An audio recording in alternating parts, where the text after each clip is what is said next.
Good morning. I'd like to call this City Council work session of November 24, 2020 to order. Tara, would you please call the roll? Yes, sir. Luttrell? Yes. Turner? Yes. Fire Robin? Here. King? Here. Powers? Here. Mr. Sora, would you introduce the staff and other guests, please? Yes, Mayor, I'd be glad to. I'll introduce our guests first.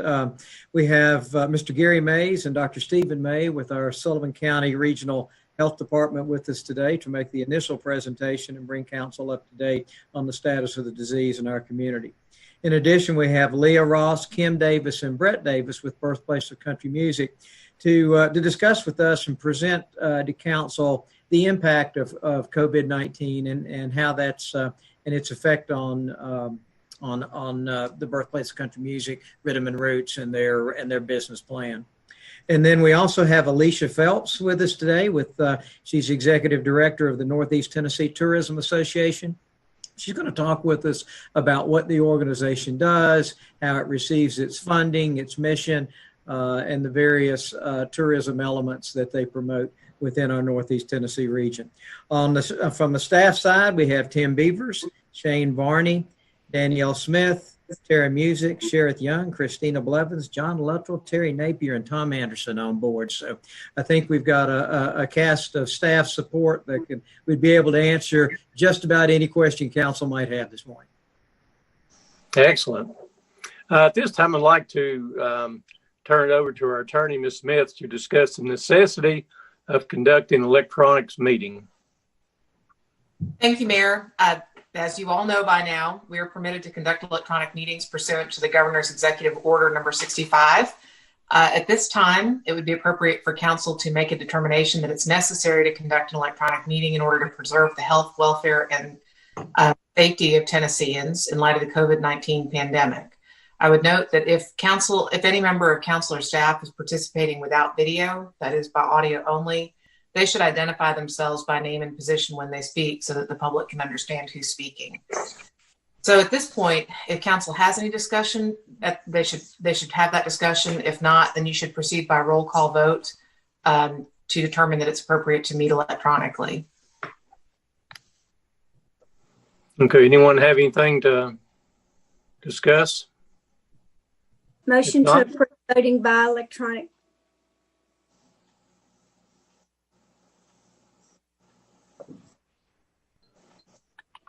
Do you have a second? Second. Thank you. Tara, please call the roll. Okay. Luttrell? Yes. Turner? Yes. Fire Robin? Yes. King? Yes. Powers? Yes. Okay, Mr. Sora, we'll move on to item number 5. Okay, as has been our practice throughout the pandemic, we've invited our Department of Health officials to meet with us in a very informal fashion during our work session and brief council as to the status of the disease in our community, and then respond to any questions that council might have specific to that disease. Gary and Dr. May, we're glad to have you with us this morning. Thank you, City Manager Sora, and thank you, Mayor Luttrell, and I'm really grateful to be here, and thank you to Bristol, Tennessee City Council for giving us this opportunity to speak with you and your citizens on particularly the COVID response. Situation has really changed since our last visit with the Bristol Council. Our rates are unfortunately much worse, and I certainly will, Dr. May, we'll go over that in just a few minutes, and we'll spend time taking questions if that's okay, Mayor. And but I will let you know as a council that part of our emergency planning that we've had together for months, one of our fallback positions is to close the Blumpville Health Department. We will be doing that next month. The reason that is necessary is that will free up some additional employees that we desperately need for contact tracing and case management. All clinical services, public health related, will be moved to the Kingsport location. And that will be our process of operation, at least for the foreseeable future, probably take us all the way through the vaccine administration phase as we move forward. So that is not a decision that we make lightly. Is really a decision I did not think we would get to back when we put our plans together. But this is our last fallback position. We are functioning at 100 or greater than 100% capacity at the public health level and contact tracing. We have CDC support from Atlanta in our building. This team has been to Phoenix and other large cities. They've shared knowledge with us and so on and so forth, and helped us out a lot. But we are in a very serious situation from a public health capacity. Also, we are in a very serious situation with our hospital system and its capacity, all related to the number of cases and the community spread and our positivity rate. So I'm sure that you'll have questions in regard to these actions. Tomorrow also, we being Mayor Luttrell, Mayor Venable, Mayor Wells, and Mayor Scholl will be conducting a press release tomorrow to share information with our citizens all over the county. And that message is that we need community support. We need community help. Follow the guidelines. Be as safe as possible. If you're sick, stay at home. If you test positive, stay at home for 10 days. Notify your contacts and let them know that they need to be quarantined for 14 days. The time for the public to really buy in and help us is now. And we desperately need the public to work with us and health officials and minimize or at least help curb the spread that we're seeing, and not only in Sullivan County, but throughout the state. And Sullivan County is I will end by saying Sullivan County is not unique. We have conference calls statewide frequently with the physicians and other health departments, and the populated areas of the state of Tennessee are in a very similar situation and doing all that they can resource intense wise to minimize spread and control case counts. So if without further ado, I'll kick it over to Dr. May and let him be more specific about what's going on. Okay, I'm going to go over some pretty tough numbers today. We're now looking at 6,093 cases as of this morning. We've had 89 deaths, which is a death rate of 1.4%. Had over 368 in the hospital, which is a 6% hospitalization rate. This is an important number because as cases go up, we know that 6% are going to wind up in our hospital. BUILDI is currently running in Sullivan County pretty much maximal capacity. They do have an allocated 57 beds left, but they have well over 200 cases in the hospital with 30 on the vent, 46 in the intensive care unit. The big concerning thing is our positivity rate has climbed up to 23%. That's, I would have never dreamed where we were concerned at 5% that we would ever reach a 23% positivity rate. We are doing approximately 400 tests a day. We're averaging over 100 new cases a day in our community. On the Bristol side, they've got about 22% of the cases are in the Bristol zip code. Our RNALT, which tells us are we growing in cases or decreasing in the number of cases, continues to be above 1.07 as of this morning. So we are at the point at the health department that, to be honest with you, we are now overwhelmed. we are unable to keep up with the full extent of case interviewing and contact notification. This is where we really need to look to the public now in assisting us in self-isolation and contact notification. We do have vaccine on the horizon, looking around maybe mid-December to start distributing vaccine to phase 1A individuals, which are first-line COVID workers in both the hospitals, health departments, fire, police, EMS, to try to get them vaccinated that are exposed every day.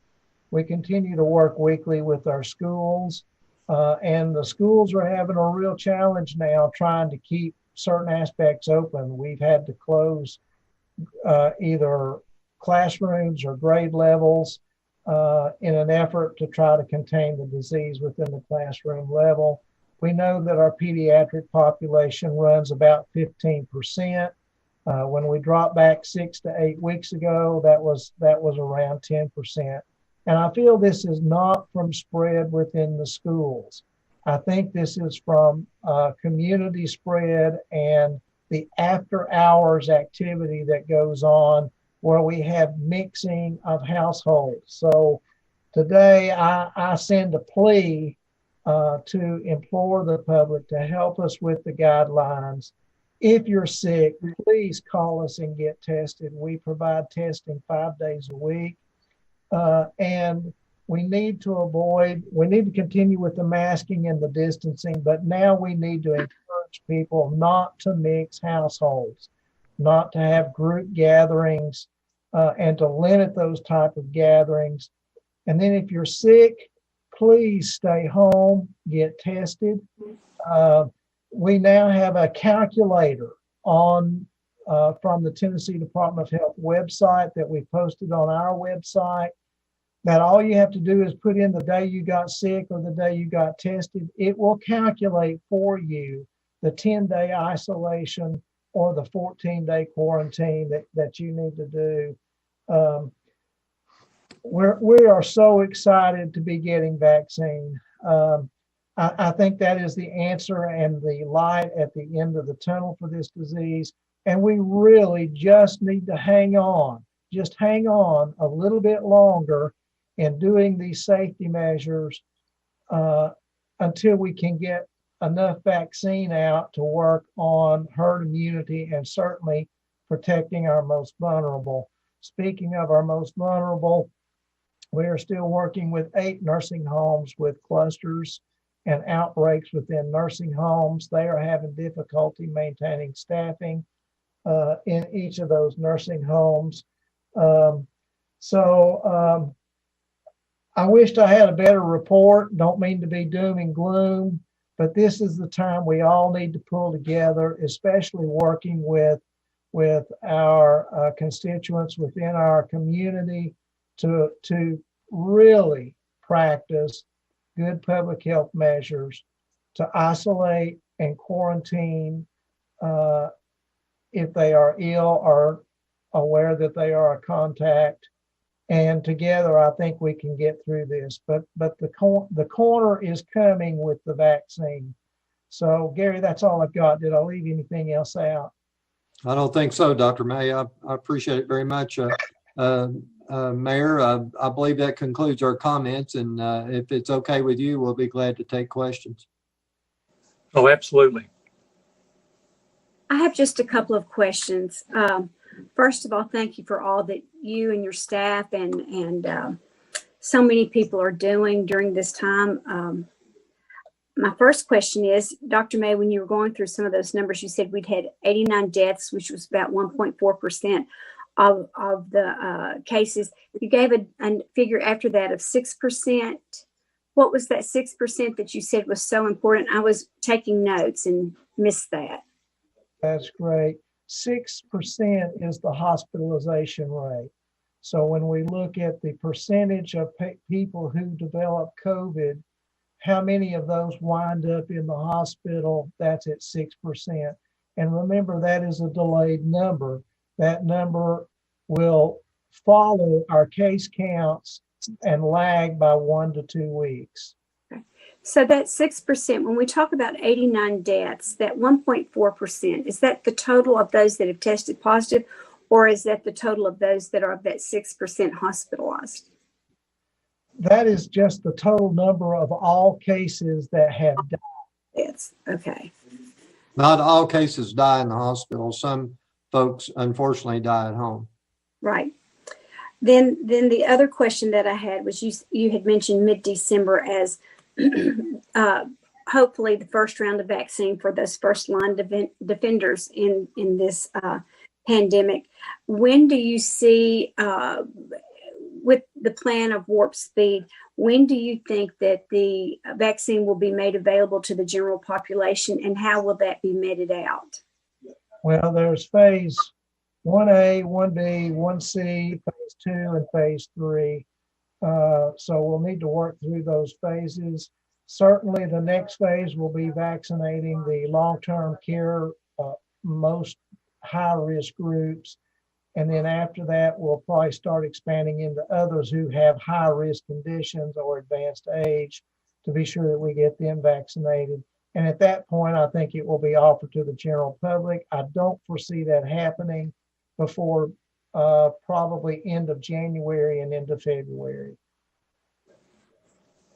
Again, thank you for all that you're all doing. It's just it has been a challenge, I'm sure, at every turn. One last question: has Ballot suspended their elective surgeries? Yes, they are not doing any elective surgeries that requires an overnight stay. Thank you. I wanted to just ask, can y'all remind us for the testing, so what the protocol is? I think some people still haven't internalized that, and also how easy y'all do make it on the public's end to be tested. And y'all have your end that's more complicated, and the tracing of positives, et cetera. But just remind what people can do to get tested at the health department. Yes, anyone that wants to be tested can be tested. It's preferable that you call 279-2777 and make an appointment. We do take drive-ups and have, and we'll continue to do so. So there are times that folks may have to wait. We have not had the 2 and 3 and 4 hour wait times, at least not yet in Sullivan County. We've been able to process most every test in Kingsport and Blountville fairly well. So the lab turnaround time so far is less than 2 days, typically 24 hours.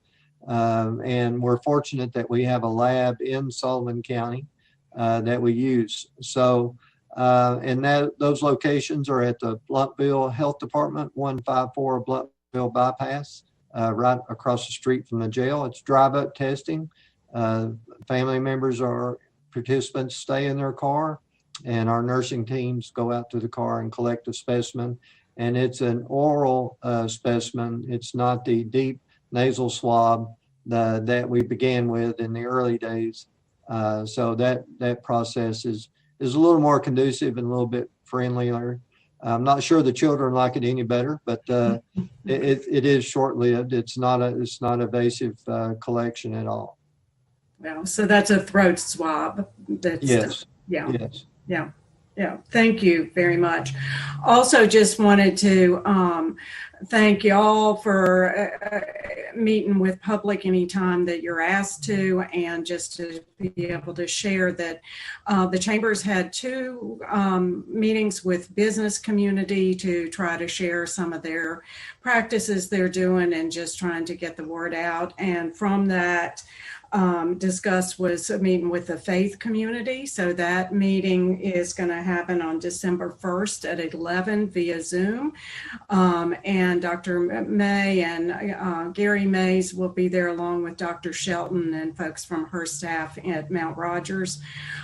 So spread the word. It's the Zoom is being set up by Bristol's Promise. So contacting Melissa at bristolspromise.org or me, Margaret, at bristolspromise.org to get that invitation, or the chamber would be able to provide that as well. But appreciate y'all being able to help fill everybody in and help people understand the seriousness and what we need to do to try to mitigate and try to get a little bit better handle on what's going on. So thank you.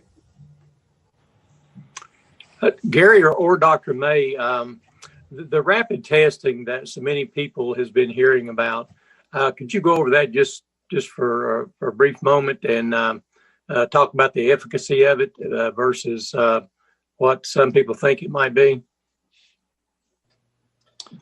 I'll go ahead and take that one, Gary. Okay. All right. We have two basic types of tests. One is the PCR test, which is the gold standard, and that's the only test we perform here at the health department. There is available now in many places the antigen test, which when we look at that, if you get the expected result, then it's probably a good test. If you get an unexpected result, then you probably need to follow it up with the PCR. These antigen tests, if you are symptomatic, are 90+% sensitive in picking up COVID-19. So if you have symptoms and you have a positive test, it's most likely a good test.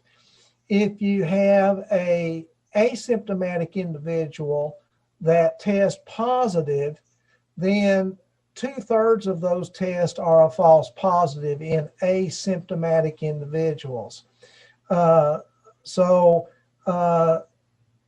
When you do these types of tests, you have to be ready to follow it up with a confirmatory PCR if you get an unexpected result. And a lot of these tests are being done in Southwest Virginia.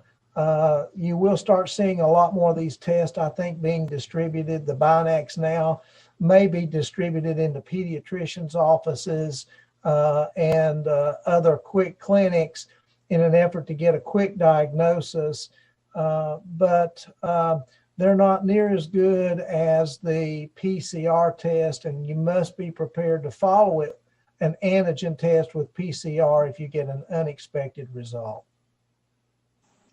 Thank you.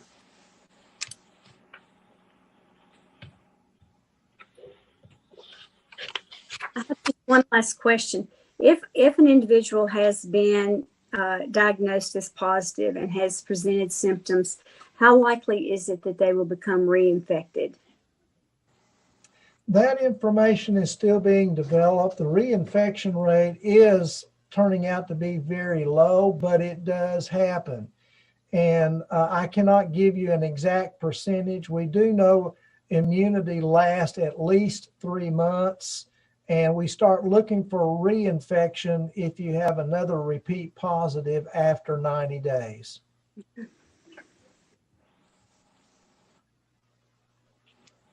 One question I have about the flu is our flu cases about on par with what we've seen over the last few years? Actually, because of a lot of the safety measures, we have not had a big spike in flu yet. But remember, our spikes usually occur in January and February. If we have the typical spikes that we normally have in January and February on top of COVID, we are going to be in a real mess. So that's why it's so important that we practice those basic safety measures.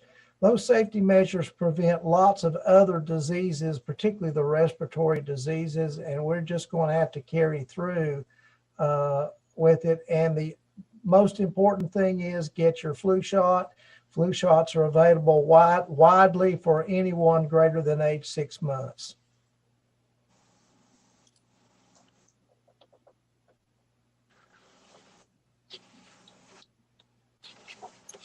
Okay, Mayor, I believe that concludes our comments and questions. And again, thank you and to the council for letting us attend, and wish we had better news, but we believe it's better just to be factual and let you and the citizens know where we are. And I would like to repeat, if I may, to the council and the citizens of Bristol, that we really need their help. And if you're sick, stay at home, isolate, let your contacts know that they need to quarantine. If you're concerned, get a test, make an appointment. You can be tested at Holston Medical Group facilities, Ballard facilities, and at our health department in Sullivan County. So again, thank you for letting us attend.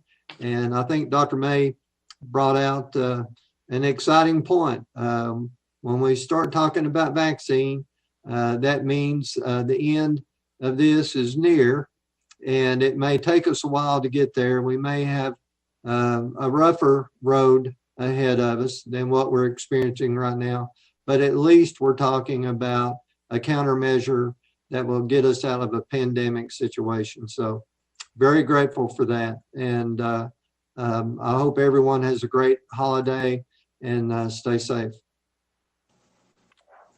Yeah, Thank you and Dr. May both for participating today. absolutely. Okay, we'll move on to item number 6. Yes, Mayor, this is a presentation by the staff from the Birthplace of Country Music. Leah Ross is with us along with Kim Davis and Brett Davis of their team. And they wanted to take a few moments to brief council on the activities of 2020 and what COVID-19 has meant to their business model and where they see 2021 taking them. Leah? Wait. Okay. I'm not, okay. Okay. First of all, to begin with, I'd like to thank the city manager and our city council for allowing me to present an update and overview of the Birthplace of Country Music and how the COVID-19 pandemic has affected our 3 branches. Okay. I didn't know if I was running this or Kim was. I thought so.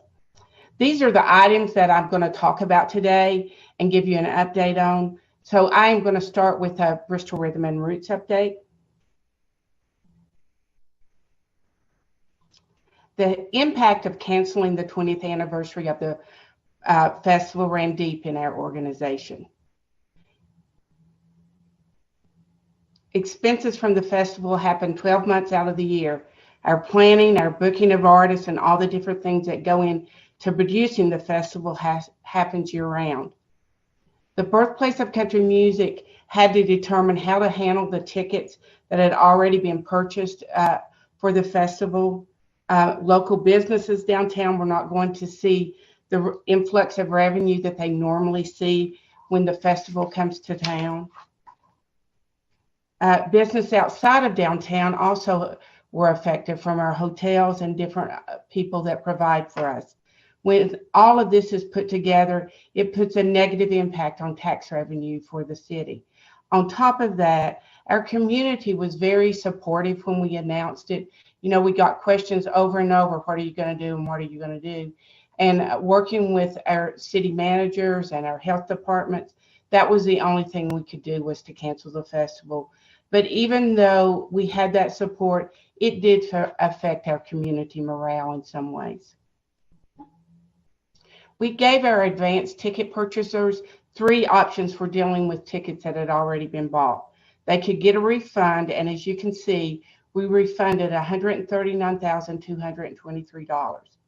We had people who deferred their tickets to 2021, which totaled $110,896. The thing about this dollars, we have to find ways that we can replace those dollars because our festival happens year-round and expenses are year-round. We also came up with a Festival Hero campaign where purchasers could donate their tickets back to the festival or they could also give cash money to the festival. And if you can see there, we raised $91,597 through that. And that's a campaign that we had thought we would end once we got through this, but we are still seeing people give to that. So we have not done that. We were able to secure some sponsors to have a virtual festival weekend, because we kept talking about everybody writing us or calling us saying they missed it. What were they going to do? So we came up with a virtual weekend plan where we would promote our visitors to come to downtown, to come to the museum, shop in our downtown, eat in our restaurants, because by that time we were open with limited, on guidelines. One of the things that we did do virtual. We had concerts on Thursday. We did a Farm and Fun Time show. On Friday and Saturday, we did music, and then we did that. We did our super raffle. Next, Kim. If you look at that, our viewership, go back, I'm sorry. Our viewership for the weekend was 75,820 online. But of note that isn't on there, Bristol, Tennessee Essential Services also showed our virtual weekend all weekend, and we do not have those numbers. But we heard from a lot of people that subscribe to BTS that was glad that we did that. We have been working on cancellation since the beginning. We have identified areas that we can cut expenses and looking at new ways that we can have new revenue streams. We are evaluating our key aspects of the festival. We launched an RFP to price compare our stage lighting and sound needs, and we are in the middle of that. We're getting ready to have phone calls and walkthroughs before the first of the year. That will happen. We'll announce who that or choose that person the first of the year. We also completed a ticketing system RFP and have implemented it. It's been a lot of work going into that because it's a new provider. But our tickets will go on sale on Black Friday as usual, November the 27th. If you do not have your Christmas presents that you need to buy, those would make a great Christmas present. So we hope you'll consider that. We promised that when we canceled the festival that we would try to bring back as many bands as we could from the 2020 lineup, and we are on target to make that happen. Now I'll give you an update about Radio Bristol. Before the pandemic hit, we started working on producing our second season of Farm and Fun Time for PBS. Okay. We were close to completing the first season that was airing on Blue Ridge PBS and had recently just been picked up by East Tennessee PBS and the entire state of North Carolina. The second season, though, may be delayed by a couple months in 2020 because we aren't able to resume shows, but we're working really hard with Kentucky PBS and West Virginia PBS to be on there when we start our second season. Our goal for the Farm and Fun Time show is to eventually go nationwide, and we think that we can accomplish that within the next 2 years. We also have a Farm and Fun Time noon show each Friday on Radio Bristol that averages about 17,000 online listeners per week. In addition to this, BTS broadcasts from that sometimes too. No, they do not. But we don't have those numbers that BTS does. Okay, sorry, just up there. Next. Of note is this doesn't really have a lot to do with the birthplace of country music per se, but Dallas Wayne, who is an Austin, Texas-based singer-songwriter, recently moved to Bristol, and he does 2 radio shows on Sirius XM. He has a show on Willie's Roadhouse, and he has one on Outlaw Country. And what he is doing every day on his radio show, he is telling those people that he's coming to them live from the birthplace of country music in Bristol. So we feel like that's a great feather in our cap for Bristol, and really, and he promotes travel and the things we're doing all the time on that show. Now let's talk about the birthplace of country music and what we've done since we closed down and reopened. The thing is, the museum was seeing a huge increase in visitors to the museum from the country music film by Ken Burns. We were on pace to see a record year of attendance, and then the pandemic hit.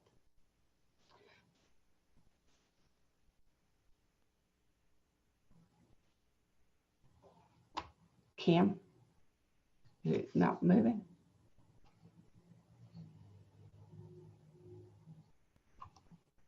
I don't have control, so I can't move to the next screen.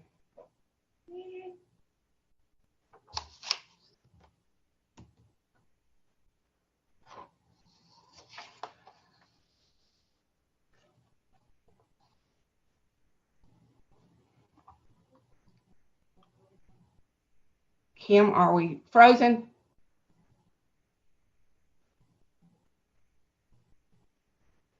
Sorry, guys. Well, one thing She just texted me and said that she lost power. Okay. Hey, I've got the slides in front of me. Let me get to them. So I'll be telling you things you're not going to see right now. While Leah's working through that, I'm sure some of you did the quick add up that once all of the different PBS stations have been secured, we're talking about a 25 million viewership at least once, if not twice a week through the PBS Farm and Fun Time. So that's quite a large number when it comes to getting our message out and outreach. Okay, we're back. Okay, thank you. As you know, the museum closed on March the 14th by order of the governor of Virginia. But we knew that we had to come up with ways that we could still connect with our supporters virtually.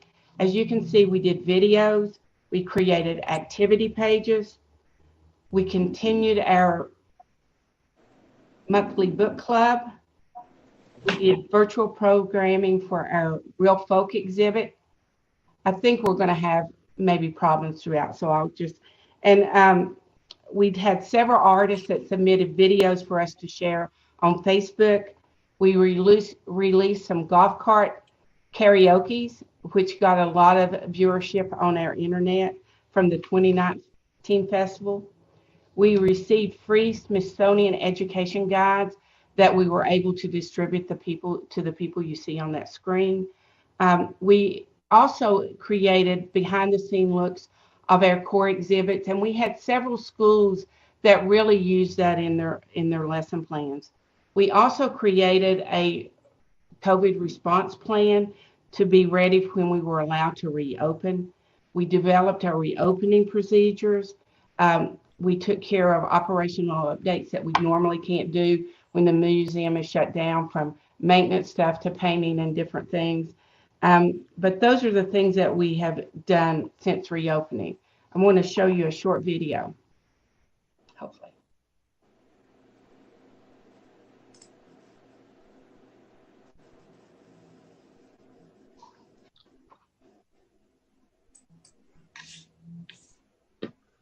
I don't think it's going to work.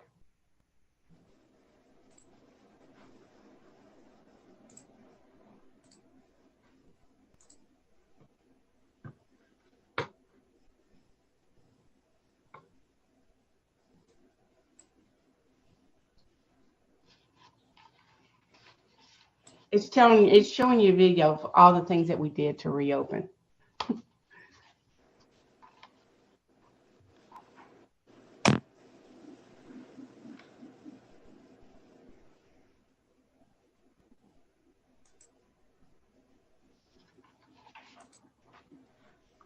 Okay.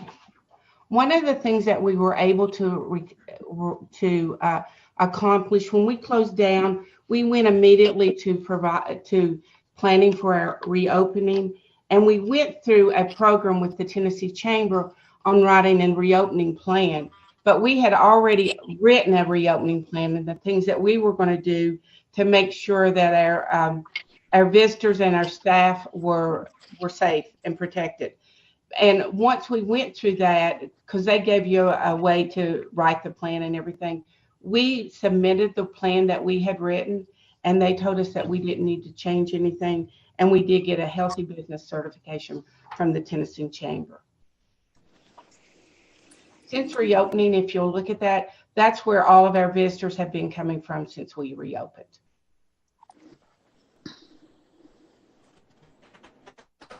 Since reopening, also, we opened up a couple of new exhibits. We got a Smithsonian poster exhibit on women's suffrage that we opened, but we also opened our special exhibit on a honky tonk exhibit.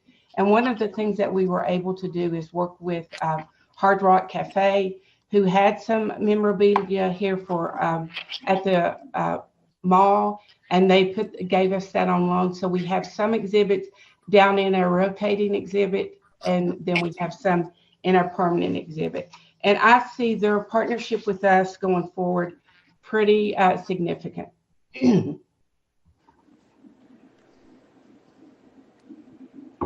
The top challenges that we are facing is we don't see that we will have any school groups until fall of 2021. And we were seeing a huge increase in the number of students that were coming to the new museum. We have no group tours in fiscal year 2021 scheduled. We have had a couple that have reached out to us about fall. We're hoping if we see a decrease in COVID cases and we see a turnaround coming, that they will reach out to us and come sooner. But right now, that's what we are projecting. Our museum visitation is down 62.4% since reopening in June compared to 2019. With operation revenues down, BCM really had to look at our financial building blocks to help us survive and sustain during this time. Those building blocks are our 1927 Society. This is a giving society for individual givers that gives on an annual basis. We're working constantly to grow that membership in this society and are having good success. But one thing that we're pretty excited, that we're proud of in that we have a very high rate of people giving after that first year.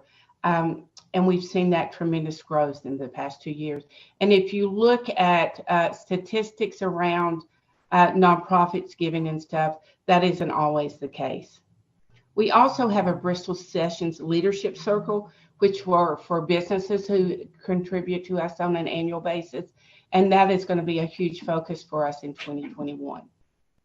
We did put together a grants task force, which have been very active and gotten us a lot of, we've applied for a lot more. We still get, turned down, but we are getting great results from that. We have a very active team working on that. We've gotten some of the grants we have gotten, it's COVID related. One of those grants came through Bristol, Tennessee to help us get supplies that we needed in order to reopen our museum and our, so that was very needed. We got a 3-year festival security grant, but because of COVID and not having the festival this year, that has been cut down to spending over a 2-year. It was a 3-year.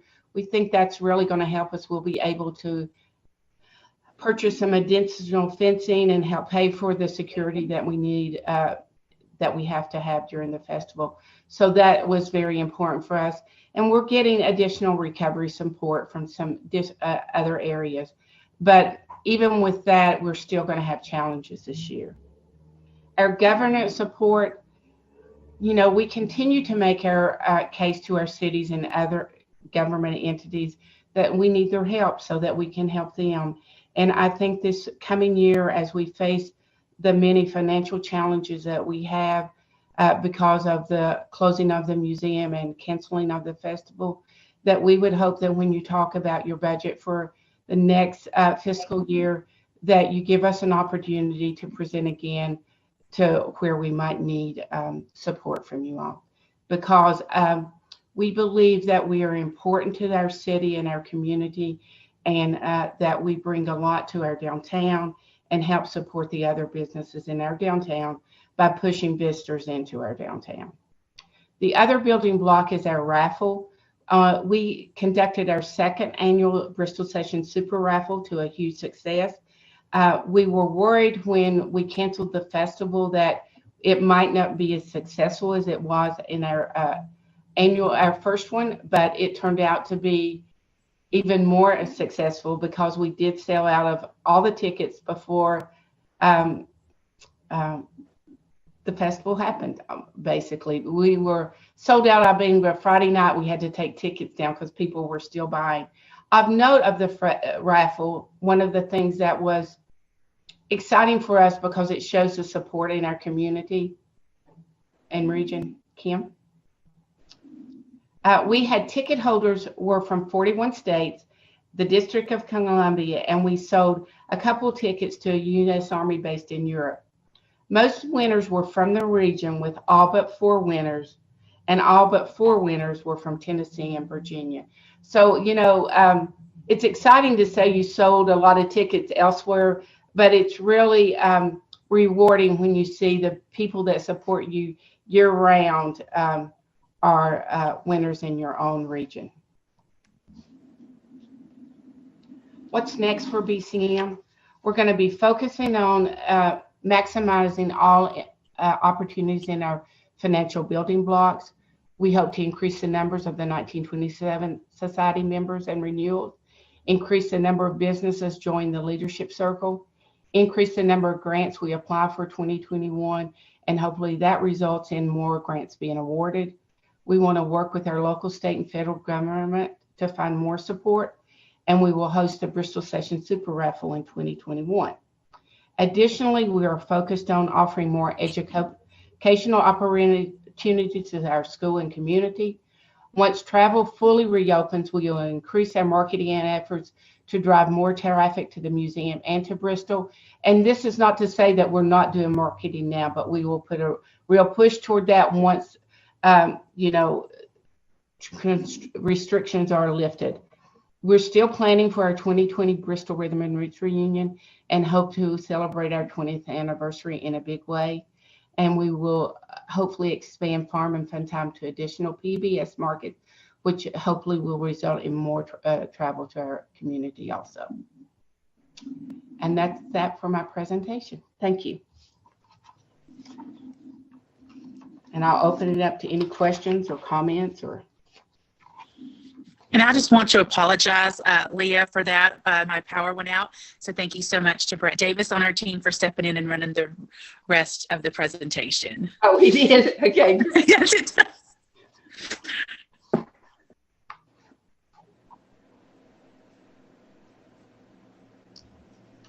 Okay, anyone have any questions for Leah or Kim?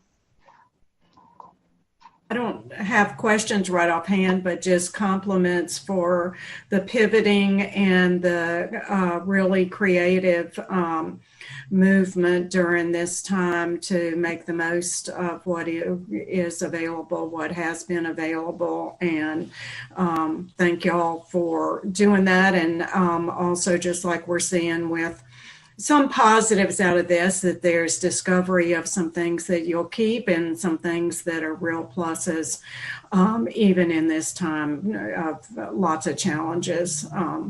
So thank you. You know, thank you, Margaret. I will tell you that it has been, it's hard when you come to work every day and you're not together. You know, you can't walk down the hall and ask a question. You have to get on a Zoom or a call. But I want to say the support we've got from the community about our decisions and stuff is one of the things that helps us to move forward and helps us to know the work that we're doing is important. And I have an awesome staff, I just said.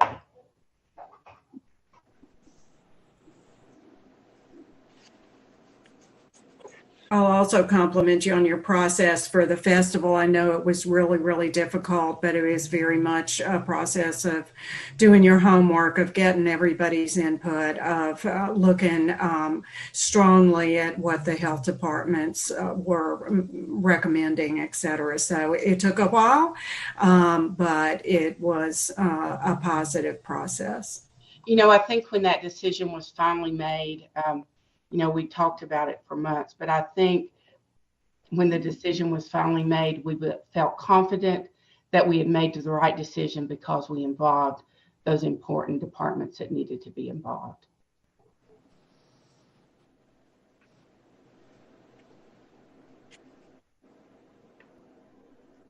I'll just say one more thing, just in positive, just being the birthplace of country music, this is so exciting still.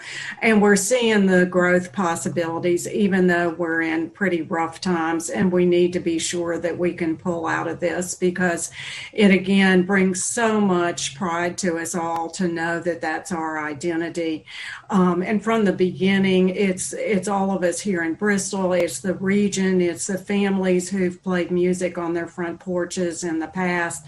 It goes so far and wide for our identity and our pride. So just hoping we all can hang in there and be supportive and be able to see us continue to get in the direction that we know we can go. So thanks, Leah, to you and all your staff. Thank you. And Margaret, I will say, I don't think we have any choice but to survive this because it's too important. And on that note, I'll just add briefly, the board is very engaged. I represent council on this board. We realize that it's an all hands on deck to keep the BCM well positioned financially.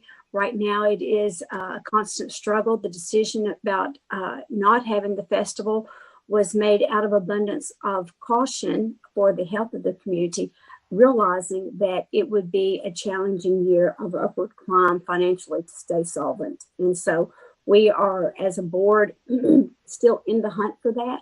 A campaign will be launched for Giving Tuesday and end of year giving based on the year that we've had of COVID. And you'll all be receiving information to that effect. And I hope that you will all share that with your community and dig deep and work with the BCM to keep it moving forward. We see very positive things coming in regard to a vaccine, which will help open the museum back up and will allow us to have the festival along with other fundraising opportunities. But for right now, we're trying to keep it all going in that direction, or they are as a board. And I will tell you, they're doing it with the shoestring staff. It's a minimal staff trying to make this all work. So, Leah, great job. Thank you. Okay, anyone else? Leah, I want to thank you for presenting today, and thank you and your entire staff for what you do. There's many needs out there for many folks these days, and I strongly feel that that brighter day is coming, and I don't think it's going to be too far down the road now with the announcement of the vaccine making its way to our area, hopefully very soon. So anyway, thank you, and wish you the best. Thank you. Okay, Mr. Soar, we'll move on to item number 7.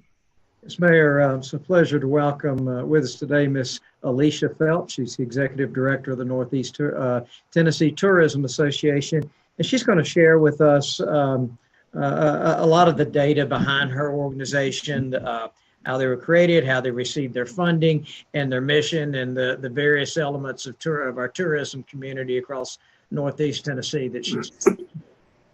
Alicia? Yeah, thank you, Mayor and Council and City staff that's on the line with us. Thank you so much for inviting me. I think this is the first time that I have formally presented to you all. So it's great to see so many of you. And I also want to echo all the positive comments about Birthplace and Leah and the staff there. Not only was the whole country watching Bristol Motor Speedway to see how they successfully held an event, but they're also watching Birthplace of Country Music to see how museums and attractions deal with COVID and restrictions and opening back up. So great job. They're both great partners to have. So for those of you, I know so many of you, but for those of you that don't, I just thought I'd take about 10 seconds to tell you a little bit about myself. As Bill had said, my name is Alicia Phelps. I'm with Northeast Tennessee Tourism Association. I'm going on about 6 years with the organization. I was with Jonesboro Tourism before that, and I'm about as homegrown as you can get. Don't tell anybody, but Bristol is my favorite because I'm born and raised in Bristol. So that's always exciting when I get to work with Bristol. But I went to Sullivan East High School, Emory and Henry, and I completed my graduate degree at King College at the time, so now King University. Also, just last week, was part of the inaugural Appalachian Regional Commission Leadership Fellow Program. So that's a long one to say, but a great program connecting the Appalachian region together. I'm also a graduate of the Southeast Tourism Society Marketing College, and I also assist my family on a third-generation beef cattle farm and their vacation rental business along the South Holston River. So a little bit about me. So let's learn a little bit more about why we're really here, regional tourism and Northeast Tennessee Tourism Association. So you may have heard us being referred to as NETA before. So if I say that, that is what Northeast Tennessee Tourism Association means. We are one of 8 regional tourism organizations that work alongside the Tennessee Department of Tourist Development. So the state's divided into 8 of me. We are the oldest. We were developed in 1977, so a lot of them are modeled after our organization. A little bit of bragging, 2019 Destination Marketing Organization of the Year in the entire state of Tennessee, which was absolutely phenomenal considering we're among the smallest. And I could say that we were extended into 2020 because they did not give out those awards again. So we're a nonprofit 501c6. We, on paper, serve the 8 counties here that you see in Northeast Tennessee, but we also work with surrounding areas very, very much so, including our friends in Southwest Virginia. We work with Morristown, Cumberland Gap, even up at exit 407, Gatlinburg, Pigeon Forge, and Sevierville too. So that's a little bit about us and the radius that we cover. And how does this quasi-government organization work? Our operating budget is $156,000. I am the only employee. We are located inside the First Tennessee Development District in Johnson City, and we have a 21-person board of trustees that's made up of attractions, events, tourism seats, and municipalities as well. And I will say, going back on our budget, we have, obviously, we have a small budget, but we also have developed in the last year what would happen if we had increase of funding to 25%, 50%, all the way up to 100+%. So we're ready if that opportunity may ever come to fully promote the region as we feel it should be. We do receive funding from local, state, as well as tourism entities and Tennessee Tourism. We're about 40% funded through Tennessee Tourism. We have a 75 plus business membership roster that's really focused on tourism and hospitality related businesses and supporters. So we're thankful for that. How do we spread the word? We have 2 different publications. We have a magazine. We have a visitor's guide, and both of those are distributed really, really heavy across the Southeast, but they also go on a national market. They're available online for digital download. But I will tell you, during the pandemic, it has been just really insane to see the snail mail leads come in, that people want that tangible piece put in the mail for them. So we're going all over with these. And you can see kind of the back one there with the family that's going racing and the little girl with the headphones. That's our most recent one that we are putting out there for folks. And we do those every year. Digital campaigns, obviously, that is probably our primary source of marketing. How do we pay for all of these things? We are huge into grants. We have a lot of marketing grants that we do. We did receive some CARES Act funds. And what we do, all of our partners in the cities and counties come together. There's about 8 of us, and we work very very closely with the Discover Bristol folks, more so ever this year in particular. They are a huge funder with our co-op programs and regional marketing. So we're able to do a lot of matching grants and things like that to double our dollars to have a much larger reach. So you can kind of see some of the things that we've done recently. And right now our reach is about 10 million. So when you look at budget and co-op dollars, it's a really good ROI for us to be able to reach all these folks. Blogs are huge for us as well, and I won't go down the list, but you can kind of see where we end up with those. They're anything from family fun, culture, music, food, outdoors, fun stories. Ode to the Nolichucky River is a fun one. Trail towns, Sounds of Bristol. We recently vamped up a Leaders for a Litter-Free Tennessee campaign. Because we have been encouraging folks to utilize the outdoors more and experience what we have there. We want to make sure that they're recreating responsibly and doing the right thing while they're out there. So if you've not heard of a listable before, I know you've seen them because it's a top 5 must see 3 things that you must do when you're here. Things like that. People love those lists. They kind of love to tell you what to do and where to go. So that's what we're here for. We're a destination marketing organization, and we love to tell the story of the area. I just threw together here some slides and photos of what we do with writer and influencer tours. We actually just had one in, I think it was last weekend. I took them over to the South Holston Dam and the Weir Dam, and then they were over with Kim and Leah and Brett over at Birthplace of Country Music, ate at Cootie Brown's, went to Lost State Distilling. We worked with Discover Bristol on that one. And then you'll see here with the Discover the Sounds and Adventures Waiting, that is our most recent campaign that's not even out yet that encourages folks to travel safely. So you'll see that. And then one thing I'm really excited about is our exhibits at the Tri-Cities Airport. Last year we were really heavy into the Asheville Airport. Took a little stab at them. That's a big market for us, and we kind of encouraged folks to come over here on our side where there's less traffic and see the real mountains. So that went really well. So we're in the Tri-Cities Airport with these, and up on the top you'll see a big Northeast Tennessee kind of sign. Think Bristol Baby, but a lot smaller. That'll be an illuminated sign at the airport that we'll be able to travel with and take it to events, festivals, and have it at businesses and whatnot. So we're excited to see that there. Should be next month, we hope. So our website, we typically can see up to 20,000 folks visit us in a month. So it obviously is our #1 tool. And during the pandemic, we have worked with our partners to develop a landing page. It's very similar to what you see here. It's called escape-to-tennessee.com. And we'll feature blogs, trip ideas. Virtual tours are huge on that one. I know BCM has one there, and so does the Speedway.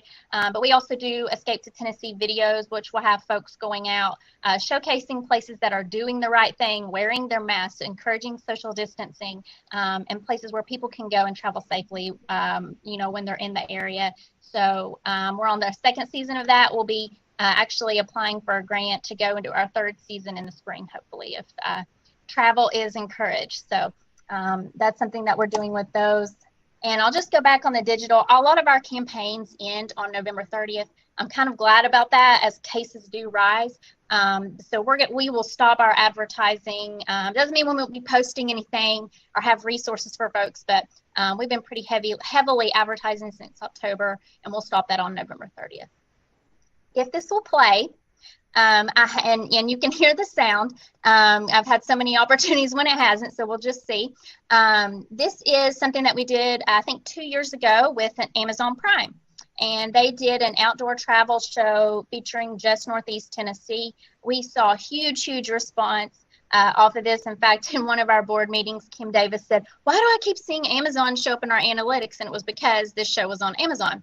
So it featured off the beaten path, places that are true to the outdoors. So hopefully we'll be able to see this quick little reel, and you may recognize some folks in it as well. If you can give me a thumbs up, if you can hear the sound, otherwise I'll just stop it and we'll move on. How's it going, everybody? All right. So I've never told a story in front of a crowd, but I figured since I'm here in the storytelling capital of the world, I'd give it a go. This will be more of a poem. This is about the place you call home.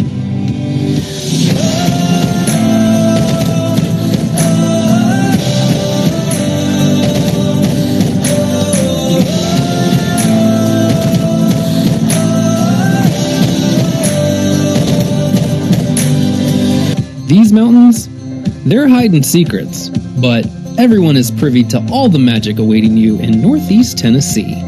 With hundreds of miles of trails and rivers, you might find it hard to pull yourself away from endless outdoor adventures. But the cities, towns, and counties here are brimming with Southern charm and culture distinctly their own, making them just as special as the nature that surrounds them. Hey there, are you Sai? Hey, I'm Sai, yep. Hi, I'm Angel. Nice to meet you. Nice to meet you. It's raining, so I guess we can't go fishing. I'll see you later. Just kidding. I've never been fly fishing before. Well, I get a lot of people on the boat that haven't fly fished before, and I really enjoy having people that haven't fished ever get in the boat. Farewell, friends. We are off to fish the mighty South Holston River. We'll come back with bounty of trout, or maybe nothing. So that was a really fun piece. And if you haven't seen it, I encourage you to go to Amazon Prime and just look up Air, Water, or Land. We are on their first season. So that was great to showcase the area. And I had mentioned all of these things are part of our co-op marketing programs where all the cities and counties and tourism entities kind of chip in for a larger reach. And Bristol, Kingsport, and Johnson City tourism entities are among our largest supporters of that. So this one is something that we air whenever the race is in town. So it's just a quick little safety video and kind of 101 if it's your first time at the track. It's the most popular track in all of NASCAR, and today we're ready for some fun at Bristol Motor Speedway. The races at Bristol are a must if you are into motorsports or you want to mix our Southern culture, music, and outdoors with a day or two at the track. While official NASCAR races typically happen in the fall and spring, you can take a tour of the world's fastest half mile and Thunder Valley drag strip any time of the year. And there's even a street fight series where you can legally race your own car or motorcycle on the quarter-mile drag strip. There's also drifting events, car shows, and a lot of other fun throughout the year. And during the holiday season, folks from all over the country travel to Northeast Tennessee for Speedway and Lights, consisting of 4 miles and more than 2 million lights, an ice rink, and Christmas Village. We're here at the gates and ready to go in. Now, you're going to want to check out Bristol Motor Speedway's website and download the app so that you'll know where to park and what you can and cannot bring inside the track. You can see this place is huge. There's really not a bad seat at the world's fastest half mile, but you can also get suite and pit passes. Plus, the track is tucked within the Appalachian Mountains, so no matter where you go, you can see some of the best scenery in the South. Many fans come back year after year and make this their vacation. All within 30 minutes of the track, you'll find other big cities like Kingsport and Johnson City, as well as smaller historic and trail towns along the way. From frontier pioneers, storytelling, the birthplace of country music, our local food and strong drinks, and miles of internationally known rivers and lakes, this area is known for welcoming fans all year round. And no trip to the racetrack is complete without a picture to say you were here. Because after all, it's Bristol, baby! For what's next on your bucket list, go to escape-to-tennessee.com. All right, so that was neat, and we still continue to do that. So we did one for Birthplace of Country Music as well, showcasing what they were doing in the middle of COVID to encourage folks to be safe. And we hope for our next season to feature food and drink. So if you have any suggestions in Bristol, let me know. Real quickly, our Pinnacle Awards program, 23 years. We rotate between Bristol, Kingsport, Johnson City to host it. Had it at the train station a few years ago. You can see, recognize some Bristol people there, and we're really excited about that, to be able to honor and give back to the folks that support our industry through events and campaigns, and it's just a really, really great program that we hope to have in 2021. And we also, obviously, I'd mentioned we are membership based, so what are we doing in the middle of COVID to help out? We do Q&A series with industry experts kind of behind the scenes. And then we typically, in a normal year, we have quarterly social events. So I included some photos here of at Paramount and Bristol Station when we had them. Hope to do that again. It gets folks from all over Northeast and East Tennessee and Southwest Virginia, and sometimes into Kentucky, North Carolina, to kind of gather and just network and see what's going on in the industry. So we're happy to host that for folks, and we rotate where we have them. Just completed last Tuesday our second cohort with the Hospitality and Tourism certification. You may see some Tennessee High faces on here. as they implement hospitality and tourism classes into some of the education systems in the area. So it's for folks already in the industry or school teachers wanting to kind of develop their career, fine-tune what they're doing and move up the ladder and hopefully keep them in the area. That's the big thing. So we maxed out the number for this class and we're able to have a hybrid model and graduate these folks. So that was great to see. And finally, another branch that we have is our legislative events that we do as we serve for a voice of our organization up in Nashville and Tennessee and locally as well. So probably won't go in 2021, but every year while they're in session, we'll meet. A lot of us will go up, board members, folks, whoever wants to go from our industry, and we have one-on-one meetings with them. We have them for a breakfast, and you can kind of see there how that works. It's a lot of things to get in about 10 minutes, but we're very appreciative of all that they do to support our industry for sure. All right, let's get to some numbers real quick. Second largest industry in Tennessee is tourism. Number one is agriculture. 2 counties in Tennessee's top 10, Sullivan and Washington. And it's a $23 billion industry in the state of Tennessee as of 2019. $911 million of that was in Northeast Tennessee alone, the 8 counties. So I've got this graphic here. Sullivan County, they provide to us, which also includes Bristol City. You can see what a powerhouse you guys are and what tourism means. So big increases. 2020, we expect it to be our biggest year yet. Maybe 21 or 22 will be as we bounce back. But again, visitors are spending $911 million in our area, and you can kind of see employed and tax receipts, things like that too. So it's great to see even our smallest communities. We have one that was number 95 out of 95 at some point, and so it's great to even see the smaller ones jump up there as well. And that's all that I have. You can see my email address if you'd like to be involved with our and receive our industry newsletter that we do every month. But other than that, I'll open it up for any questions you all may have of me.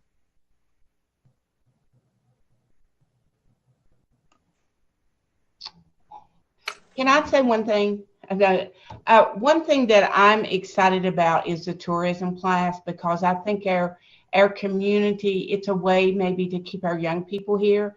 And my daughter just completed that class and is going to be teaching hospitality and tourism at the new Westridge, I think that's what it's called, school. But we are very fortunate to have Alicia and all that she accomplishes with a small amount. Yeah, that's kind of one of my passion projects, Leah. Thank you for mentioning it. And you do get us certified through ETSU, so it's a really fun process. Alicia, you mentioned that about 40% of your annual budget comes from government. About of that 40-some%, what is that state, all state, mostly state? Tell us about the kind of breakdown of that. So the 40% comes from Tennessee tourism. So that's a reoccurring fund that they do to all the regionals. And then probably about 20% comes from memberships. And then the rest will come from local tourism entities like Discover Bristol, Visit Kingsport, Visit Johnson City that recently just kind of separated from their chamber. And then municipalities as well, that kind of makes up the rest.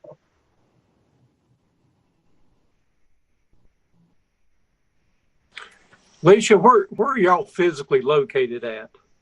Yeah, and I'm actually in there today. We are located in the 1st Tennessee Development District. So it's the old General Shell building on North Roan Street that looks like a water tower with no windows. Yeah. So Alicia, on your board, I think you already told us, but just to be sure we caught it. So you have representatives from somehow each of the 8 counties, and some of them might have more than one representative, like if we've got our three cities in Sullivan County or whatever. So is that how it works, that there's at least one? Absolutely. Yes, ma'am. We have to have by the state, we have to have a representative from each county, and then we also include the industry like attractions and things like that, restaurants. And then, so from Bristol Sullivan County area, we have Birthplace of Country Music, Bristol Motor Speedway, Discover Bristol, and then Sullivan County Heritage Tourism as well. I think that's everybody from Bristol area. So actually, it's pretty Bristol heavy.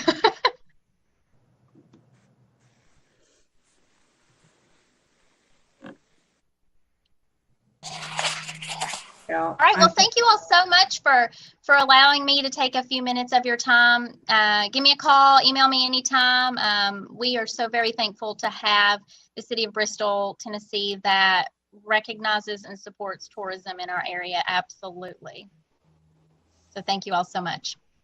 Thank you, Alicia. Appreciate it. Thank you. Yeah, this was very insightful. Thank you.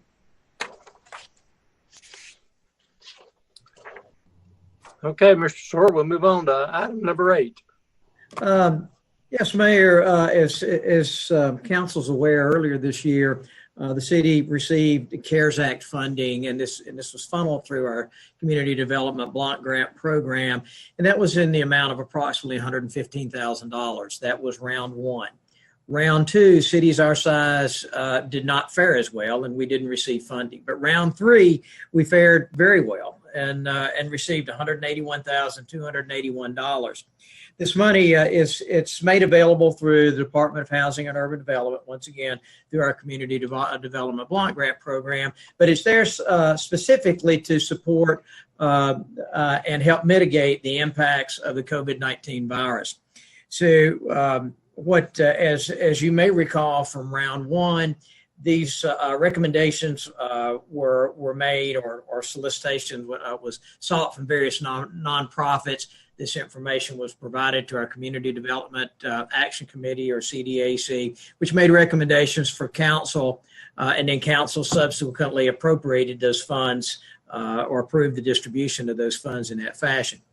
Much like round 1, this $181,000, it also went before our CDAC at their November 10th meeting, and they're making recommendations as to how those funds are to be spent.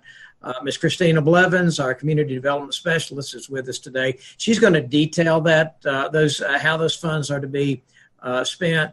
And then, assuming City Council doesn't have a concern about that today, they'll be formally placed on your December 1st agenda for approval by resolution. Christina? Hey, good afternoon, everybody. Mayor, members of council, Mr. Sora, I'm pleased to present to you this COVID CARES Act project, which could be a potential partnership between the city of Bristol and the United Way of Bristol. Tim's going to be running my slides today, so thank you, Tim. I'm going to give you a wink when I need you to slide over. So why the United Way of Bristol? Well, the mission of the United Way is really simple. It's to bring our community our resources to help people in our community live healthy, productive lives. And the United Way works with both sides of Bristol, and they help fund multiple agencies in our community, but they also work with every health, human services agency, nonprofit that we have here in both Bristols. Next. A little bit about their community impact thus far. So obviously we talked about their community partners. They also help with and are working on case management to help those with the greatest needs. Since the pandemic hit in mid-March, United Way of Bristol has received over 500 calls from individuals and families to help them navigate the resources to meet their needs and to become stable again. This is very important. For many of the families, one-time assistance from an organization is just not enough for them to get back on their feet. We do have programs, a little bit of what I'm getting ready to show you today. The Salvation Army has a program. Bristol Faith in Action has a program. BTS has a Help Your Neighbor program. However, those all have certain requirements. Some you can only ask for funding once every 6 months. Some you can only ask for funding on an annual basis. Some, like our CDBG program, is one and done. So if we help you one time, we are not able to come back and help you in the future. So the funding that we're presenting today, thanks, Tim, is basically a last-ditch effort for folks. They will certify to us on their application that they have no other options for funding, that they have already utilized the options out there that are available in other forms. And that's just a one way that we can make sure we're not duplicating benefits for people. And we are certifying, of course, to the federal government that we've done our very best to make sure that they have used all the programs out there. So this Community Development Block Grant, CV, which is the CARES Act funding, round 3. As Mr. Soares said, round 1, we got $115,000, and you guys allocated that to multiple agencies throughout the city. The city of Bristol, Tennessee did not get any funding in round 2. And then here in round 3, we got $181,281. So the partnership with United Way would be for only people who have been affected by COVID. And you would have to actually show us that. So the funds would be used for low to moderate income LMI, COVID affected families, individuals living within our Bristol, Tennessee city limits. I'm gonna show you those LMI numbers later on, but you guys are getting pretty knowledgeable with those LMI numbers here recently. So how we've decided to kind of break this out to show you guys is city staff would keep 5% of the administration, which is the $9,064.05. United Way for utilities, which would include gas, water, electric, and oil only, would receive approximately $145,000. We do have a little funding in there for food vouchers. Tim and I talked a lot. There's a lot of places to get food, but we wanted to have that in there in case there is a need for it, and wanted to make sure people are covered multiple ways. And then, of course, we would pay the United Way of Bristol to help administer the program. They would be in charge of the application. They would be in charge of making sure that people meet those eligibility guidelines and producing those to me. And then they would also pay the utilities, and then we would reimburse them for those expenses. So it would be just like any other CDBG, regular CDBG grant we do. It is a reimbursable expense. Okay, I'll tell you that CDAC met on November 10th electronically. We did have a unanimous vote to present this partnership to you today. Kind of also see it as a little bit of homeless prevention because, quite frankly, we're having hard times right now with lots of things. But this, we feel like, would be able to keep people off the streets. So I'm going to run through these guidelines just really quick. So CDBG funds provided to United Way for this program will be provided on a reimbursement basis. As we said, utility payments will be made directly to the utility companies by the United Way. No funds will be directly provided to family members. So internet, phone service, cable will not be provided. We did have multiple questions about internet and school kids, but the school system actually has a program with BTES that pays for internet services right now, so that will not be included. Up to 10% of the total funding will be for LMI utility payments, food vouchers, maybe to pay additional staff necessary to increase the organization's capacity to perform the administration. Utility funds may be used to correct up to 3 months of past due utility bills. So a total per family not to exceed $1,000. We did find the average cost of a utility bill is between $250 and $400.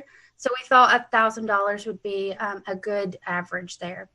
A family may be given food vouchers if the United Way deems it necessary, and a maximum of $250 per family. United Way will ensure that CDBG funds are provided to families with income below 80% area median income, and they have to be impacted by COVID-19. So the total of those two, each household can receive the max grant of $1,250. And then, of course, United Way would have to provide all the documentation needed for us to certify this for the grant funding. Okay, here are the numbers for the low to moderate income, and I just picked, I know it's a little hazy, I apologize, but a family of 4, the max that you could make is $47,300. So you can kind of see our median family income in Sullivan County is $59,100. So 80% of that would be the $47,300. Now, Bristol, Virginia is also looking at a similar program with United Way, which we feel like shows unity throughout our community. And we are on the 4th day of our 5-day public comment period, and we have received no public comments so far on this addition to our amendment. That's really all I have, guys. Do you have any questions? Thank you for your time. We're really excited to possibly have this start in our area. Yeah, Christina, if you know of someone that has a need, should they just contact the United Way directly? Yes, for this funding, yes. I mean, obviously, you guys have to approve it in your council meeting if this is something an idea that you like on December 1st. But I think we can work pretty quickly to get the appropriate contracts done and to get help to those who really need it in our community. So, Malin, also, United Way has been doing a lot of pointing people to resources. The other resource that we have that you did a letter of support for the Envision Center, which is now serving both sides of our community. And Lynn Pennell, who is the acting director there, is very familiar with resources. So we have some folks who are very, very helpful in getting people pointed in the directions where they may qualify. So I also just have a question or comment or whatever. I know for paying BTES that they incorporated software a few years back to allow that for tracking that separation, since that they offer the phone service and cable and internet that's billed a little differently than Bristol, Virginia Utilities has been. But anyway, so just being sure, and I haven't talked with United Way folks, being sure that that is clarified and systems set up to be sure that that's followed appropriately. Yeah, that's a very good point. And we have, obviously been in contact with BTS and the city utilities folks on our end because, they have everything's kind of lumped together, but they are prepared for the questions. And United Way will have to work with their partners on the Virginia side for that.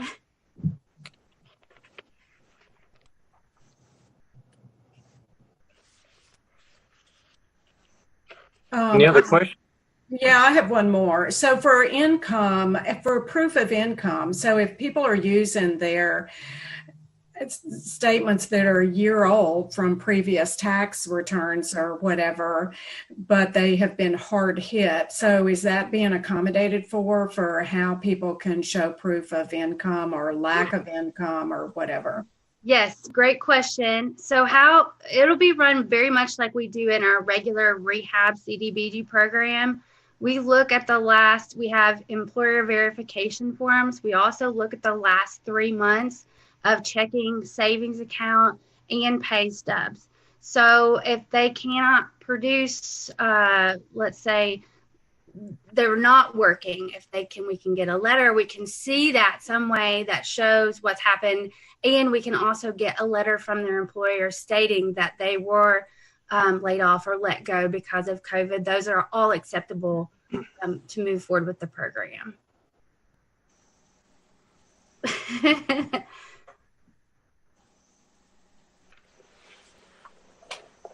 Christina, I think you've done a great job with this. I know that you've worked very well with CDBG and in partnership with the United Way, and I feel confident in moving forward with appropriating this third round of the CARES Act. I think it's really important to get these dollars into the hands of those people that truly need it the most. And I know that y'all have a great vetting system as to who those people actually are. So I think this is a great path forward for the phase 3 of the CARES Act money. And thank you for all of your hard work in putting this together. Well, thank you so much. I think we have a really great community who works well together, and we do team up and talk about, hey, what can we do to help those in need the most? And we really felt like this was a great option for people. So thank you. I completely concur, and I know that United Way and their agencies continue to see increase of calls and needs, which is what we really have anticipated. But also, I think if we get another round to look and see where the needs are. And I think there's some communities. I attended a couple of workshops with National League of Cities that are doing some creative things with workforce development, et cetera. So I think also looking at, besides the immediate necessities, which are critical, but also seeing, are there other areas where we might be able to benefit as well? So I think it's great going forward. And to piggyback on Margaret's point, with $184,000, I'm sure that it would be very judiciously appropriated, and it may be that there could be a workforce development aspect of that developed in working through the United Way as well, and trying to get people back up on their feet and back into the workforce. So, Christina, is that something that could be considered, or do you see that this $184,000 will be virtually consumed as it's been outlined? Well, I think for this it would be outlined, but I think that the United Way has multiple programs in-house that they'll be working with people to do too, not just this. Like, they're going to do wraparound services, and Right. They are great with referring everybody and, meeting those needs. Right. So yes. Okay. I guess a question is, if we didn't have enough people who qualify, are there possibilities of relooking at what those qualifications are, or looking to reallocate those funds in a different way? I know that probably is a headache if that were to happen, for having to resubmit a plan, but whether that's a possibility. No, I mean, reallocation is always a possibility. There are funds from round one that may or may not get used, so we'll have to look at that again too. But I feel honestly that this funding will be utilized as max that we have here. There may be even a greater need than we know about, but at least we'll be helping as many people as we can right now with it. Christina, sort of along the lines of the food voucher program, Jim Bean, the director of Sullivan County Emergency Management, had informed us that till December the 17th, the state has additional foods that they can be resupplying some of the food banks and sound like maybe even the shelters. But we just need to reach out to him, and he can set up that connection. And I'll give you his number. It's 423-323-6912. Thank you.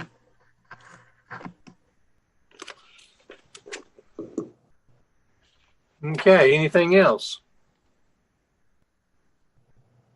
All right, thanks for that great update.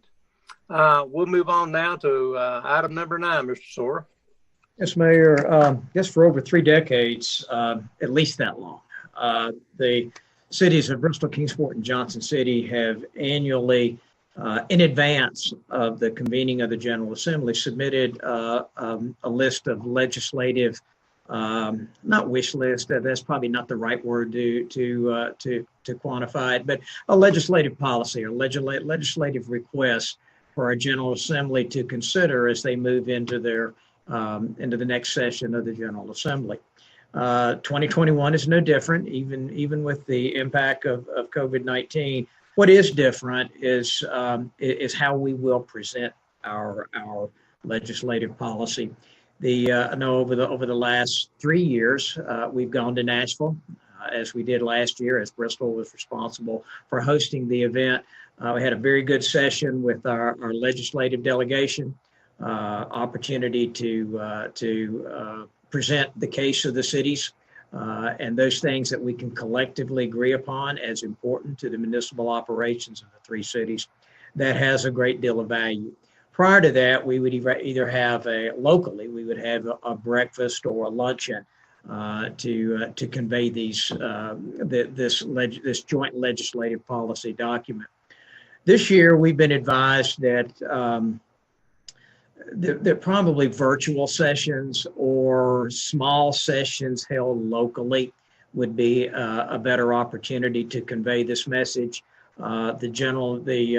The state offices will have protocols that will make it very difficult to have that day on the Hill event as cities and chambers and many lobbying agencies have had historically. So I think what is being contemplated, and City of Kingsport is hosting this year's event, and while these details have not been finalized, I suspect it will look a lot like a mid-morning small gathering, probably at Meadowview, in which there might be some pastries and coffee or something there, but it will be a much smaller gathering than we have typically had, and it will not involve a full-blown meal as we typically had. But nonetheless, we want to refine our policy document and make sure that our legislative delegation is aware of those issues that the 3 municipalities have concerns about.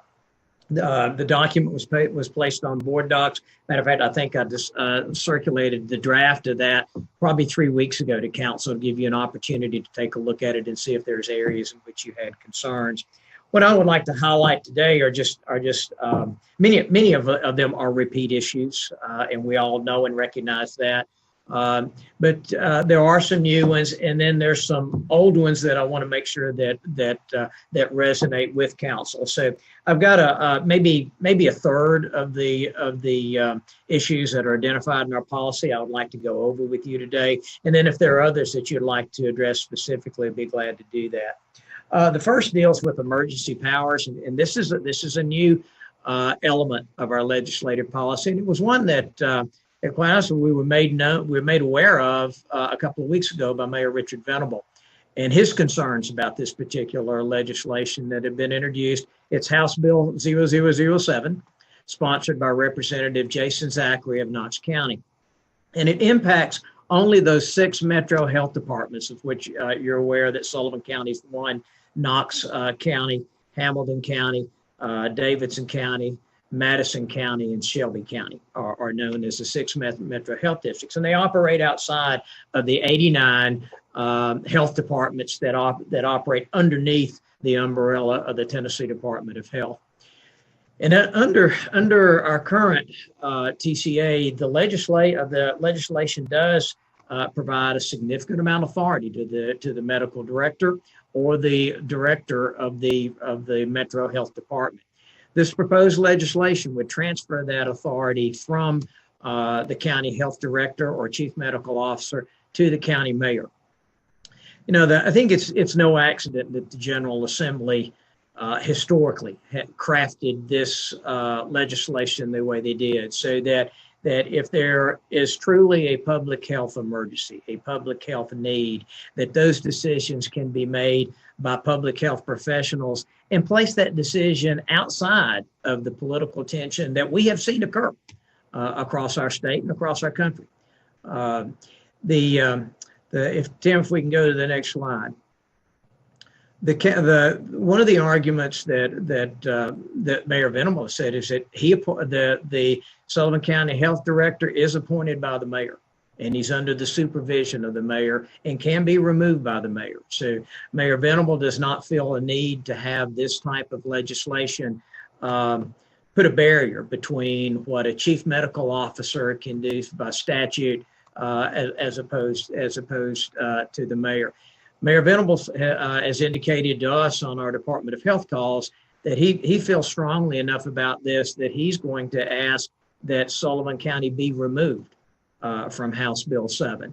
in any event, I think we recognize, I think Mayor Venable recognizes, and I think others who've been on the governor's economic recovery group calls on a weekly basis, which comprises the 6 metro departments, realize that a health crisis that we're in right now, it may be necessary to take unpopular decisions, to make those unpopular decisions to protect public health. But I think across that group of individuals, they feel like the current authority should remain with the chief medical officer with the county. As you'll recall, how Sullivan County has handled this, there's been close consultation between the Department of Health officials and the Sullivan County mayor, and they have been in lockstep. And that is as it should be in terms of making these decisions that impact Sullivan County. So once this was made known by Mayor Venable, we added, this was a late addition to our document. So are there questions regarding this particular issue? So to be clear, is this an attempt to change what we have as far as the mayor making the call based on information shared by the medical officer? So now is this legislation stating that the medical officer would be in the position to make the call? No, I don't think medical officer currently is in that position. How Sullivan County has chosen to operate has been, these decisions have been made in conjunction with the chief medical director and the Sullivan County mayor. And if you recall, they consulted with local mayors. I know Mayor Firerobin early on, and city council ratified some of these decisions moving forward. Those were really done largely in support of what could have been done unilaterally by the county health department in support with Mayor Venable. But no, what this does, this proposed legislation transfers the authority from the chief medical director or the medical professionals in the Department of Health to the county mayor, and and the way the statute reads right now, the chief medical officer has the authority to take action that they feel like is important in protecting public health during a health crisis. And so Mayor Venable wants to opt out of the legislation? Yes. And in doing so, leaving Sullivan County where we are currently situated, and insofar as the chief medical director has the authority to declare a medical emergency and then take such action as may be deemed necessary by that chief medical director. So such action would be like a mask mandate or shutting down the economy? Any of the above. Or less than that even. Yeah, so I think, I just lost my train of thought. Yeah, so ideally, I think it would be that this legislation is dropped or goes away so that Sullivan County doesn't have to opt out. And I know I served on the regular meetings that Malin and Bill are currently attending with Commissioner Ezell, and hearing from the other places across the other municipal health department, counties and cities across the state. And I can't imagine that any of the other ones, I don't know who's going to support this other than the Knox County and Knoxville. Knox County. Knoxville, I assume, does not support it. So how are the other counties that are not in this, like with Sullivan County and Knox County, how are those decisions made in those other counties? By the director of the health department, the state health department. The other 89 counties fall under the direction of the state director of the Department of Health. So they fall under that leadership. The metro health departments are organized differently and governed differently and have different statutory authority. Right. The governor has extended to those 89 the ability to do mask mandates and things of that nature. Some of them in the 89 have asked not to have that because it is politically volatile, and they would rather see someone else make that decision. I know I've been on calls that have indicated that there are a number of mayors, and I know all of y'all have read articles across the state of Tennessee who prefer not to be caught in that vice fight, especially right now as this disease has continued to worsen as we've gotten into the fall. It's a tough political decision for a mayor to find themselves in, and to rely back that and a lot of them in the 89 that we're talking about, Vince, are looking to either the governor to do something or the health director to do something.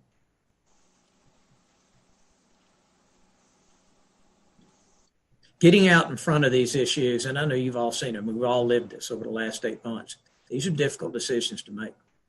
So what is our role in this if this is a county issue? Well, our role as with any of the state legislatures, of the state, any type of legislation that's proposed to the state, is to make our state legislative delegation aware of our opinion as to the appropriateness of supporting or not supporting this particular legislation. Some articles that I have read is this legislation is starting to get some traction in the House. However, I'm not aware of it having a Senate sponsor yet. So, and Lee, well, how it would affect us is right now we have great relationships all the way around, but sometime in the future that might not be there. And I think it goes back to that a public health emergency needs public health leadership. And again, taking it out of the political decision making field as much as that is possible. So, and I don't necessarily disagree with that, Margaret, but we know that can cut both ways, right? And so I guess some of the concern that I have is that, we've heard, and we know that lockdowns and this, that, and the other can be a real challenge for many that have lost revenues and incomes. And, we know in our own community that there have been suicides and a lot of issues associated with what we're coming through. And, my question is that, when we look at a public health emergency, is a public health, and I'm just asking, is a public health official going to look at all of those things in combination, as far as like, and this has been an unusual situation, but when we talk about the health aspect, I just don't know. I'm just asking questions.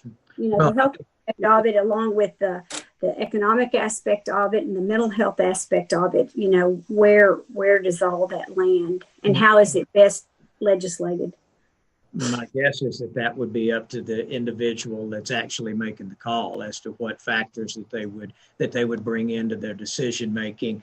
I do think that the desire here is to have the science drive the conversation, right?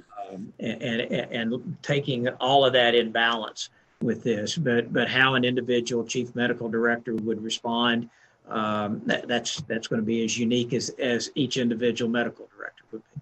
Right. My guess, I'm once again just thinking about this. I understand from a political, making that political decision, but I guess on the other hand, I'm looking at it that we were all elected by the people to make some of these decisions that have to be made. So I don't know. I'm kind of.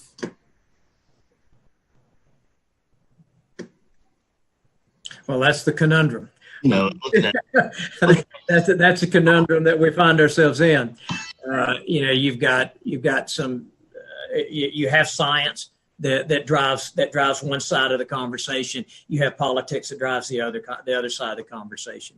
And I think on balance, especially as far as the 6 metros go, And now bear in mind that the individuals that comprise that group that Margaret referred to with the ERG group and that team that's meeting, it is a good cross section of elected mayors, county mayors and city mayors, as well as health department professionals. And now there's not an elected official that participates in that call from Knox County. All of the participation there is from the Department of Health. But across that, I mean, there's unanimity in their position that this legislation is probably bad legislation. I did not see any enthusiasm from Commissioner Ezell when it was discussed during the year. I don't want to speak for him certainly, but nor from the other staff that are around there. I think everyone, especially on that call, appreciates the seriousness of the disease and also appreciates the economic aspect of it, and that's hence the reason that group was formed and meeting and so forth. But I think the conversation that around that group is that it seems to be very, very, very difficult for mayors to take difficult action. I've heard, and I know Margaret, when you were on those calls in the summer, we heard week after week of impassioned pleas from the mayor of Jackson, Tennessee, and the mayor of Madison, Tennessee, who had issued mask mandates. They had the only hospital of any size between Nashville and Memphis, and the surrounding counties did nothing in terms of trying to mitigate the spread of this disease, and their capacity was maxed out. And I think it was somewhere around 80% of those hospital patients were not Jackson or Madison residents. That's correct, and that was their concern, and they felt like, and they were begging the governor to do something in that situation, because they at that time the 89 did not have the ability to do that. They do now, and many of them do not. I've sent you all information from the ERG group that indicates those counties that have taken mask mandate actions, and it's not a large number, but yet this disease continues to grow exponentially. And again, I've heard and read about mayors not even wanting to have the authority because of the political ramifications that they find themselves in. I think it's significant that Mayor Venable is not supportive of this legislation or of making any change, is supportive of leaving things how they are, and I think that's significant. We've been very fortunate in that we've had seamless hand-in-glove type conversations and actions between our Department of Health officials and Mayor Venable, and I think he does not desire to see that shifted based on this legislation. Now, whether we knocked out of it or not, I don't know. I know that's something that he has indicated a desire to explore. But once again, this was brought to us on the DOH call, and as we consider our legislative agenda, and Lee, to your point, yes, it is an issue with the Metro County, but it's also important enough for the cities to place this within our conversation with our legislative delegation as to what we feel like is an appropriate response to House Bill 7. And so we'll take a look at our legislative policy. Are we voting on that the 1st of December? Yes. Okay. And I'm going through a handful of those. Most of the things that have historically been there that haven't changed, I'm not talking about today. I'll certainly be glad to talk about it if you desire. The timeline for all of our legislative bodies is to review, and it depends on the cycle of the meetings, but we're reviewing ours in November with a vote in December. I'm not sure if Kingsport's looking at it at a work session this week and vote in early November or in early December, or it's their first or second meeting. The Johnson City and Kingsport both have 2 business meetings. in December, so they could actually discuss it in early and vote in late. But the timeline is to, by the end of December, have an approved legislative policy. Now, if there's any element of this legislative policy that one of the governing bodies does not support, it'll be pulled out. That's an automatic provision that we've always had. Well, the only reason I had the questions that I had is that we hadn't seen it yet. Are you going to follow up and send us a copy of this part of the PowerPoints for us just to read through? Yeah, you've actually got it on your board docs, not the PowerPoint, but you have the entire draft. I looked through mine, the joint legislative policy. Yes. And emergency powers is in there. Yes, it is. It would be on page. It would be on page. There was a revision. Yeah, this was recently added. Now, as I mentioned earlier, I sent out the first draft to y'all probably 3 weeks ago. That's what I have, the first draft. That's what you printed off. This was a recent addition based on conversations that we've had with Mayor Venable and our county officials and the ERG group. Okay. We felt it was important enough to add to this, but the latest and greatest document is on board docs. Okay, I'll take another look at it. Thank you. I think that's probably the only change, as I recall. That was the only item that was added that is different from the document that was sent out 3 weeks ago. Okay, moving on. We have under urban growth and planning, we have residential development incentives, and this is something that this body has talked about now for about the last 7 or 8 months. As you recall, and we've asked as you recall, we have evaluated all of the incentive items that we currently have the statutory authority to put on the menu. We have yet to come the potential for 3 redevelopment districts to be identified by the Bristol Housing Authority. They're working through their process, and I think December 9th they have a public hearing to consider 2 of those 3, and then the third one will be considered early in 2021.